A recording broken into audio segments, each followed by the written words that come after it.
আমি আগে বললাম এটা শুধু একটা ডান্স নাম্বার নয়, এটা শুধু একটা গান না, এটা একটা গল্প, একটা কলেজের গল্প। তোমাদের মতনই স্টুডেন্ট সে। সরস্বতী পুজোর প্রেম, বাঙালির প্রেম বেশি দিন টেকে না, জানো তো সবাই। বাঙালির প্রেম পুজোতেই শুরু হয়, আবার পুজোতেই শেষ হয়ে যায়। তো সেরকমই একটা প্রেম হঠাৎ করে সরস্বতী পুজোতে শুরু হয়েছিল। কান্দা কলেজে বলবো? আচ্ছা, কান্দা কলেজেই হয়েছিল।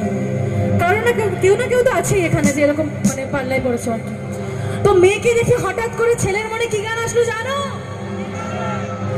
মিলে हो तुम हमको